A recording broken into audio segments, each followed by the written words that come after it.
Hello and welcome to the Security Breakdown, a podcast where we talk about security and stuff. Sponsored by Skills for Security, the leading provider of apprenticeships for the security industry in the United Kingdom. Nice. My name's Jack and this is Matt. We are from Smokescreen, and today we are going to talk about our escapade, our adventure to the other side of the planet. So a few weeks ago, Matt and I left the UK. We flew to Australia and then to New Zealand. Can you say it properly? Australia. Oh, sorry. Australia, mate. Yeah, that's it. I've had a lot of practice of that. I like to make fun of Australians. It's allowed. Anyway. Well, they make fun of us, to be fair. Well, I met an Australian guy in Mexico while I was in Mexico. And we were being given a minibus tour to go and see the pyramids just outside of Mexico City. I thought they were in Egypt. There are some in Egypt too. There was more than... These were different pyramids. Is that aliens? Possibly, yeah. Anyway, he was picked up later on and I was already in the minibus and he came and sat down next to me and he went, "So, you're a POM." And I went, "And you, sir, are clearly Australian." And he went, "So it begins." So we get the mick taken out of us just as much. Yeah, I got a lot of that when I lived there. Yeah. It was just like, "Oi, POM!" In fact, it happened while we were in Australia. People was, or was that in New Zealand? It was in New Zealand people were shouting it. Anyway, I think we're digressing. Yeah, we bit. went to Australia. Why did we go to Australia? So we went to the Retail Risk event in Sydney. And then 7 days later, we went to the Retail Risk event in Auckland, which is in New Zealand. Well, yes, good geography skills there, Jack. Well, I've found that every time that I tell people where I went, I say, "I went to Sydney," and they go, "Oh yeah, I know where that is." And then you say Auckland, and they're like, "Never heard of that." Oh, really? Yeah. Oh, right. Okay, fair enough. So it's Sydney and then New Zealand, which is Auckland, which is New Zealand. Yeah, so I guess it's worth mentioning these things because they travelled with us. Yeah, they did. Yeah. That was the thing. There was a suitcase literally rammed with these. So new promo items, blue ducks. Tell everybody why we've got blue ducks, Jack. Because they look better than yellow ones. Okay, is that the whole reason? And because, so we found there's a scene in a movie called Billy Madison, which features Adam Sandler. And he's a grown adult man who goes back to primary school. I can't even remember why, but he's back at primary school. And in one of the scenes, he is drawing pictures, and the class is drawing pictures of ducks. And his duck is blue. And the teacher comes over to him and says, "Why is your duck blue? It's wrong." And he goes, "Well, it's not wrong. I just wanted to see what a blue duck looked like. So I drew never seen one before, yeah. Yeah, so I drew one." So that's a really long-winded way of sort of saying that, you know, to be true to your creative self, right? And if you want to see something done, then just go ahead and do it. Or in shorthand, think differently, right? Well, I mean, if it requires thinking differently, then yeah. But if you want to think the same, then just do that. Yeah. But for us, yeah, we wanted something that people would be attracted to at a stand and go, "Ooh, I want one of those." And then it just so happens that it's got our company name on it so that we can be remembered. Actually, we've got tons of photos of these blue ducks in the most random of places because we've been giving them out and saying, "Please take a photo of it on your journey." And so far, we've got like the House of Lords, Darling Harbour in Sydney, which obviously was us. We did that, yeah. There's some like random locations at awards dinners. Waiting on one from the Golden Gate Bridge. Yes, we are. Yeah, there's like 8 have gone to San Francisco. So the ducks, a bit like us, have kind of taken flight and gone over. But anyway, we had a suitcase literally rammed with these blue ducks. Yeah, it was rife with them. My view was probably just go through nothing to declare. I didn't really think... Nothing to see here. Nothing to see here. Ducks. Just ducks. However, I didn't count on my learned friend here and his... he's got a personality trait where he's very driven by belief and doing things correctly. That's fair to say, isn't it? Or I just don't like it when it's wrong. Yeah, that's right. And not declaring your 500 ducks. So Getting off the plane, Jack, I said, should we go through nothing to declare? He goes, well, I've already ticked the box for commercial samples. And I was like, what have you done? Why? So we went through goods to declare. Now, to be fair, the customs officers were only interested in the fog generator that we'd taken with us. I was kind of hoping when we got there that He wasn't that interested in that either. No, he wasn't bothered. Just waved us through. Just get away from us. You literally went, it's a fog generator. And he went, a what? Oh, just go. Yeah. That was pretty much it, yeah. I kind of wanted him to say, and what's in that bag? And me to open it up and like all these blue ducks spill out and him go, what's this? And me go, well, it's some blue ducks, isn't it? Must be some pommy thing. It must be. But then other people have pointed out since then, had that happened, they'd have like probably cut them all open looking for illicit substances. So maybe that's the key. Maybe that's the key. If you want to smuggle drugs into Australia, blue ducks, shove it into the little bumhole of the duck. I don't think I'll be testing that anytime soon. From what I understand in Australia, they're pretty strict on those kinds of things. Well, there are countries that are worse, but I wouldn't want to try it. Anyway, why did we go to Retail Risk Sydney and New Zealand? Truthfully, exploring. So I knew that there was a market for security fog. I know that we've got competitors active there. Obviously, none of them are as good as us. Terms and conditions apply, blah, blah, blah, blah, blah. They're all the same. Sorry? They're all the same. They're all the same. So we wanted to investigate what is actually happening in Australia, what's actually happening in New Zealand. Mm-hmm. We feel like there is similar issues to what we face here in the United Kingdom and in other markets in Europe.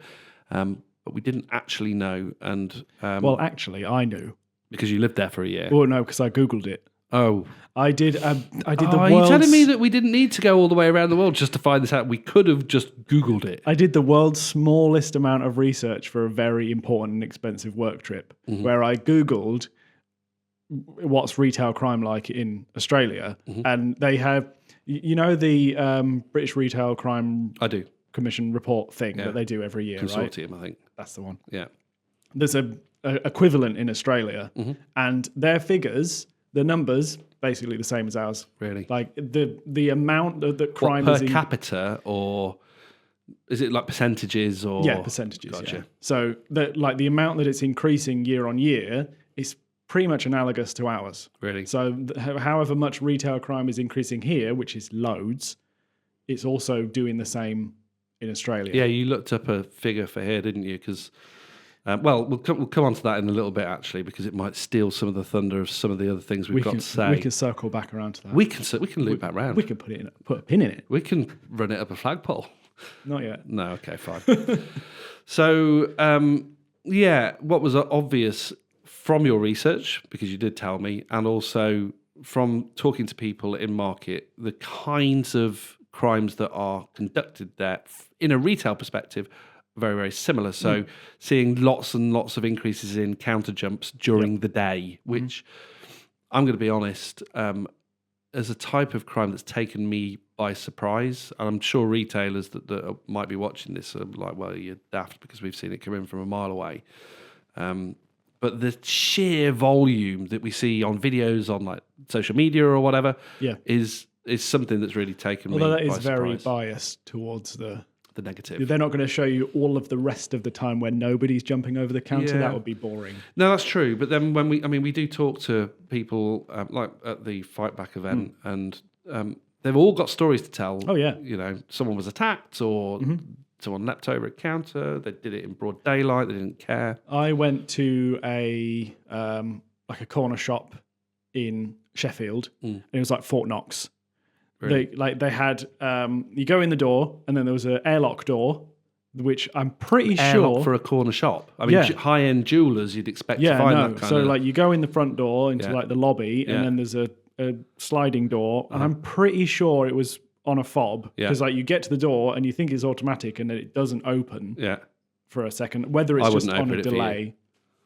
Anyway, and then you go in, and then the whole counter is like.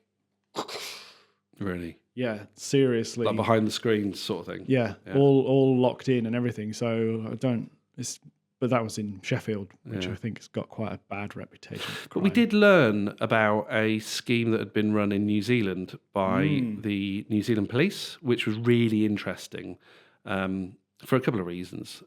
So we met a police guy at Retail Risk who said, "Oh yeah, fog machines, yeah." Yeah, we got a few of them, mate. Yeah, basically, but I think that was more Australian accent, but whatever. They're very similar. It's to hard. Us. Yeah. We're alienating like an entire population by doing these I kinds of literally things. said we should do an episode where we talk about going to Australia and New Zealand, because the people that we met in Australia and New Zealand might be interested to hear about what we have to say about Australia and New So Zealand. we should be polite. And then the first thing that we do is make fun of them. Yeah, but that's you more than me. Anyway, moving on. He said fog generators, yeah. Do you know how much we've spent on fog generators and associated systems in the last, I'm going to say 10 years. I don't remember the exact number he said, but I do remember the cash sum he said. And I said, no, go on then, tell me. And he said, 24 million New Zealand dollars. Which is about 10 million, 10 million quid, quid, yeah. roughly 10 million quid, yeah. Which is about 15 million US dollars, right? Yeah. It's enough to make me go, oh, thank you for telling me. Good to know. Yeah, because none of that was spent with us, but whatever. Yeah.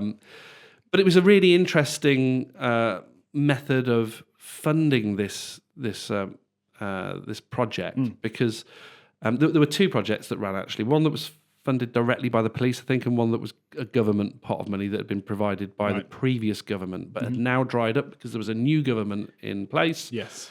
So that was the other thing he told me. He said, by the way, all the money was taken away last week. Yeah. So, we were there on the first week of March. The opportunity to sign up for the scheme ended on the last week of February. That's it. Yeah, you got it exactly. Yeah. So, but anyway, the interesting part was the way some of it was funded was from the seized proceeds of crime, which I thought, what a fantastic way of doing things. If there's no claimants of the proceeds, and is to make use of that money to fund progressive activity to reduce that problem. Yeah. So there were two parts of the scheme, as I said. One of it was targeting convenience stores who may not otherwise invest in security systems because they may not be able to. There were some stipulations for you to be able to get the funding, right? So you less had than to 5 be employees, a small business, so less than two or one or two locations in total, less than 5 employees, less than certain turnover, I think. And I think there may have been. It's all documented on the New Zealand Police website, which we'll put a link in here, and yeah. Although I was kind of a little bit bummed out, to say the least. I was like, oh, wow, we missed the opportunity. But Jack was with me, and Jack is also biased to the positive. And he said, well, yeah, that's... Sometimes he's biased to the positive. In this instance, you were biased to the positive. And he said, well, yeah, but that is an example of a scheme that could be run in other places. And it's like, oh yeah, light bulb moment. We should talk about that. This could easily be a blueprint for being done elsewhere. Yeah. Like imagine if we were able to roll that thing out in the UK, and then suddenly not just the big incumbent stores that had loads of funding behind them to pay for loss prevention, but all of those little convenience stores that are just one-man band. Yeah, 100%. The guy lives upstairs. Like if they could get a free security system with a fog machine included, like surely that's going to do loads for reducing. Yeah, and that's something to be clear about as well. The money wasn't just for fog generators, it was for the associated. So it might be camera, alarm system. It's just an upgrade in security for people who are otherwise under threat and may not be able to afford or may not know about systems. It was a way of raising awareness and getting them an upgrade. And that can't be a bad thing, I don't think. I remember when we were at Retail Risk in Leicester. Retail Risk is not the only thing we go to, but we happen to go to quite a few of them, so we talk about it a bit. But we were at Retail Risk in Leicester, and I'd gone to there's like a Nisa store up the road to get a kind of drink, basically. And the guy in there saw my tag, because I'd left my lanyard on. And he said, Retail Risk, what is that? And I said, well, there's a conference where... we're talking about, I guess we're talking about people like you, actually, and the kind of security threats that are faced, things like that. And he went, let me tell you. And he basically kept me there for 10 minutes while he told me about all the problems he'd faced. He couldn't keep coffee on the shelves. He couldn't keep washing powder on the shelves. Anything that was, a slightly higher value item, he had to keep behind the counter.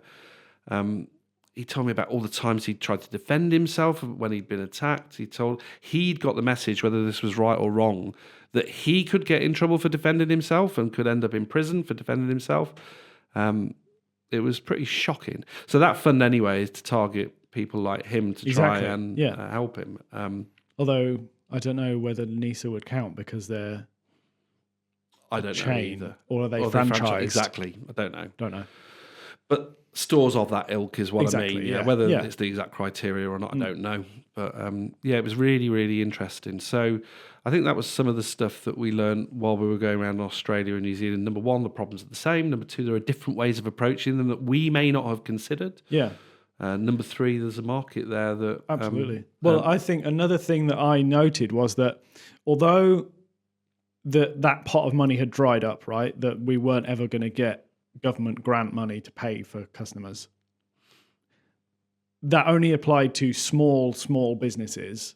Well, the other pot, I think, could be applied for by anyone. So the larger group, the incumbent stores, the Woolworths and the what's the other one called? New World. Bunnies, things like that. Bunnings, everything. Bunnings, not bunnies. Bunnies.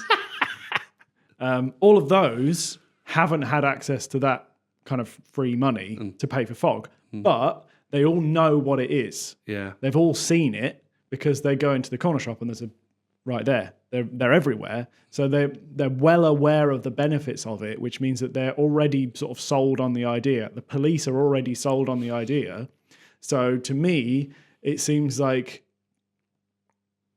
it's still a ripe market to walk into and say, look, we can do a lot of good with security fog in all of this country and all of the stores, not just the single guy convenience stores. And it also applied to things like jewelry stores and petrol stations and vape shops and this, that, and the other. So anyone it wasn't that was just a risk of an attack. Exactly. So anybody that had things that, like you say, look like cash, where it's jewelry, cash, cigarettes, alcohol, washing powder.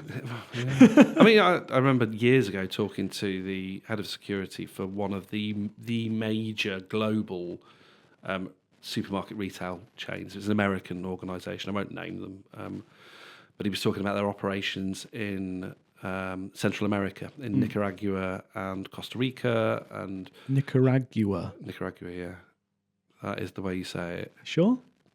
You're making me doubt myself. Let's move on. Honduras. Nicaragua. All right. Nicaragua. You're probably right thinking about the Latin pronunciation. Yeah, you're always whatever.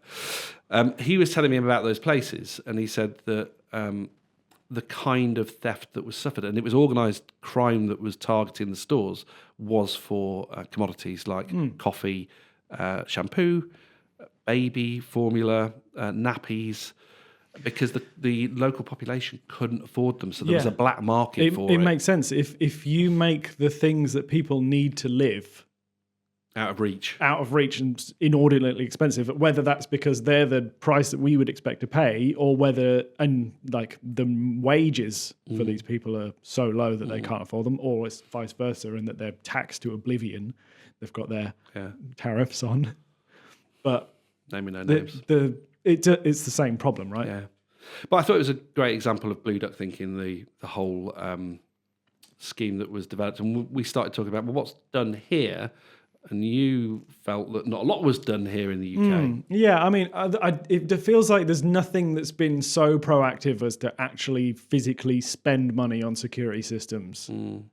And maybe it's from a perspective of we believe in our product and we know that it has a positive effect and we know that it has a powerful response. If there is a crime that attempts to take place, our fog machines will hopefully stop it, right? So, not just hopefully, it will. Well, I don't want to oversell it. Yeah. So maybe the confidence in our own product means that it feels like if we're not doing that, then we're not really doing anything, because this is a great solution. I think I my point that I was getting to was you felt that not a lot was done here, and I said, well, Yeah. no, hang on, there is. Well, we sort of looked into it, didn't we? That's what I'm getting to, is that not a lot's really done. long-windedly. Yeah, sorry. Yeah. Not a lot's been done physically. Like, we haven't spent money on a thing, right? But we have done stuff. Yeah, so there was the change in the law to make abuse of retail staff a standalone crime. Yep. Or crimes against retail staff a standalone crime. Then there was some stuff you pointed out to me that I wasn't aware of. Oh, yeah, the ceiling had been... That's right. The 200... go on, you say it. I think actually the £200 ceiling... 250, wasn't it? No, it's 200. Okay. What was the £200 ceiling? It never existed. Oh, right, okay. It was just a perceived... Notional. Thing. An Everybody idea. just thought, well, if it's not over £200, then it's not. Is that right? Yeah, but it was never a case. Oh. But they've done actions to make people aware that there isn't a ceiling. I thought it was a thing. So, well, you and every other person in the country. You and every other uninformed person in the country. So what that means now is that, if somebody comes in and nicks a bottle of wine or a packet of cigarettes or whatever it might be 15 or 20 quid, that now is perceived as being the same level of theft as a general theft that they can then be tried as. Mm-hmm. So we looked at a few figures. One of the figures is that retail crime between 2022 and 2023 increased by 37%, which seems massive. It does seem massive. Right? But if we're now reporting crimes below £200, that might well account for most of that 37%. Yeah, so what you said is more reporting, percentages will go up. Yeah, which means if there's more reporting, then statistically it has to be the case that more crimes are going to get investigated and more people are going to get justice. Justice. So maybe we have done something. I mean, there's certainly definitely efforts, but then, we're involved in a voluntary effort to raise the level of conversation, the fight back against retail crime, which has got a lot of good people involved in it.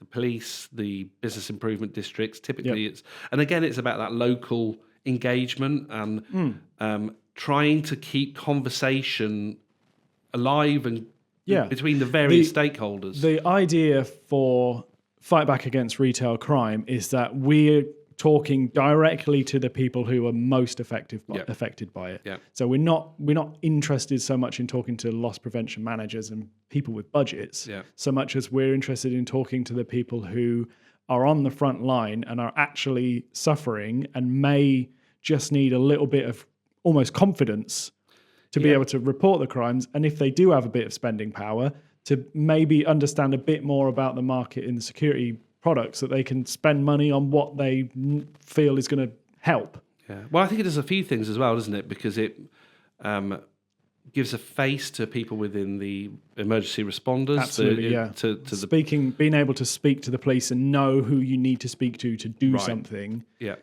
And then there's it's so much confidence, right? Because the business improvement district knowing the contacts who care about the local area, who are trying to improve it. I mean, the clue's in the name of the organisation, Business Improvement District. Oh, now it makes sense. And then exposing different possibilities of schemes like ShopSafe, like Disc, like and then also technology like Selector Mark, like Selector DNA, like us, like the Klaxon stuff, the various different things. Yeah.